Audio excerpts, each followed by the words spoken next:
ગાંધીનગરમાં પણ 70મા ગણતંત્ર દિવસની ઉજવણી કરવામાં આવી। નાયબ મુખ્યપ્રધાન નીતિન પટેલે રામકથા મેદાનમાં રાષ્ટ્રધ્વજ ફરકાવી સલામી અર્પી। આ ઉપરાંત તેમણે જીપમાં બેસી પરેડનું નિરીક્ષણ કર્યું। ગાંધીનગરમાં ગણતંત્ર દિવસની ઉજવણીમાં વિવિધ ટેબ્લોએ પણ પરેડ કરી આકર્ષણ જમાવ્યું હતું। વિવિધ યોજના ઉપરાંત જાગૃતતાને લગતા ટેબ્લોનું પ્રદર્શન યોજાયું। આ ઉપરાંત પોલીસ જવાનોએ ડોગ શોનું પણ આયોજન કર્યું હતું। ગાંધીનગરમાં પ્રજાસત્તાક દિવસની ઉજવણી વખતે નાયબ મુખ્યપ્રધાને સૌને 70મા ગણતંત્ર દિવસની શુભેચ્છાઓ પાઠવી। આ ઉપરાંત ભાજપ સરકારના વખાણ કરતા અનેક પ્રજાલક્ષી કામ કર્યા હોવાનું જણાવ્યું હતું। અમદાવાદ જિલ્લા કક્ષાની 70મા પ્રજાસત્તાક પર્વની ઉજવણી સિંગરવા ખાતે કરવામાં આવી, જેમાં ગૃહપ્રધાન પ્રદીપસિંહ જાડેજા તેમજ જિલ્લા કલેક્ટર વિક્રાંત પાંડેની હાજરીમાં ઉજવણી કરવામાં આવી। અમદાવાદના પાલડીમાં આવેલા કોંગ્રેસ કાર્યાલયમાં પણ પ્રજાસત્તાક દિવસની ઉજવણી કરવામાં આવી। પ્રદેશ પ્રમુખ અમિત ચાવડાએ ધ્વજ ફરકાવી ધ્વજવંદન કર્યું હતું।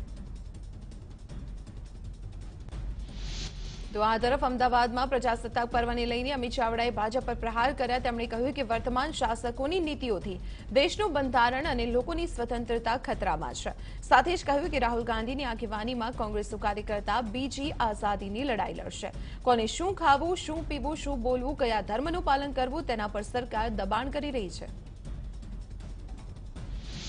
સિંધ પ્રાંતમાંથી સ્થળાંતર કરી અમદાવાદ પહોંચેલા 3 લોકોને ભારતીય નાગરિકતાનું પ્રમાણપત્ર એનાયત કરવામાં આવ્યું। ગૃહપ્રધાન પ્રદીપસિંહ જાડેજાએ પ્રમાણપત્ર આપી તેમને આવકાર્યા।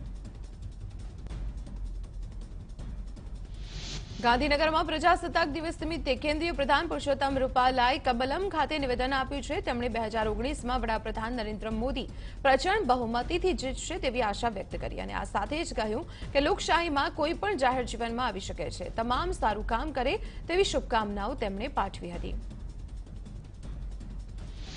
તો તાપીમાં ગણતંત્ર દિવસની ઉજવણી કરવામાં આવી, જેમાં ગુજરાત વિધાનસભા અધ્યક્ષ દ્વારા સોનગઢ ખાતે ધ્વજવંદન કરવામાં આવ્યું। ધ્વજવંદનના કાર્યક્રમમાં મોટી સંખ્યામાં લોકો ઉપસ્થિત રહ્યા।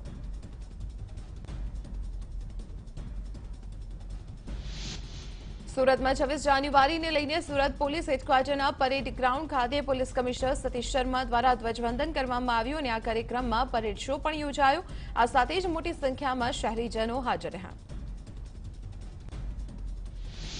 બનાસકાંઠામાં રાજ્યકક્ષાના પ્રજાસત્તાક દિવસની ઉજવણી દરમિયાન પોલીસ સ્ટન્ટમાં બાઇક સ્લીપ થઈ ગયું। મહિલા પોલીસના સ્ટન્ટ વખતે આ દુર્ઘટના ઘટી।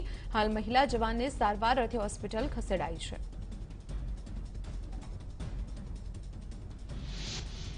ગોંડલમાં લગ્ન દિવસે વરરાજાએ ખિલોરી પ્રાથમિક શાળામાં ધ્વજવંદન કર્યું। મુખ્યપ્રધાન વિજય રૂપાણીએ નવદંપતીને પત્ર લખી આશીર્વાદ આપ્યા।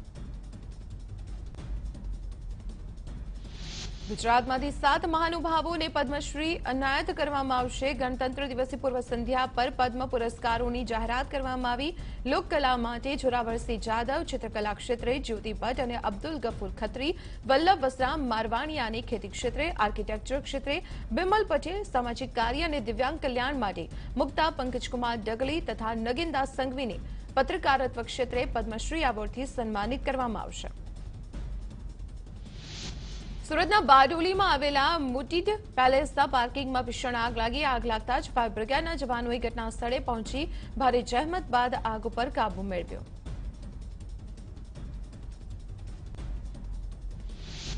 સુરતના એરપોર્ટ રોડ પર પાર્ટી પ્લોટમાં મંડપમાં આગ લાગી। મંડપમાં આગ લાગતા મોટાભાગનો મંડપ બળીને ખાખ થઈ ગયો। આગ લાગ્યાની જાણ થતાં 2 ફાયર ફાઈટર ઘટના સ્થળે પહોંચ્યા।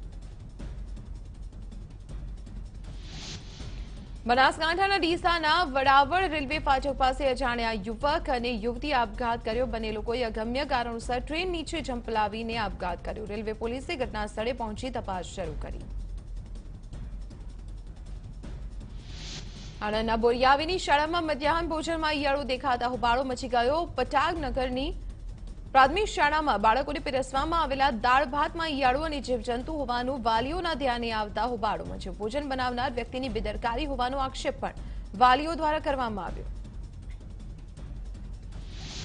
નડિયાદ રેલવે સ્ટેશન પરના ફૂડ સ્ટોલને રેલવે વિભાગે સીલ કર્યા છે। ગ્રાહકોને બિલ ન આપતા રેલવે વિભાગે 3 ફૂડ સ્ટોલને સીલ કરી દીધા। રેલવેના નવા નિયમ પ્રમાણે રેલવે સ્ટેશન પરના ફૂડ સ્ટોલ પર ગ્રાહકોને ફરજિયાત બિલ આપવાનું હોય છે, જો કે કેટલાક ફૂડ સ્ટોલ પાલન ન કરતા હતા, તેથી રેલવે તેના ફૂડ સ્ટોલને સીલ કરી દીધા।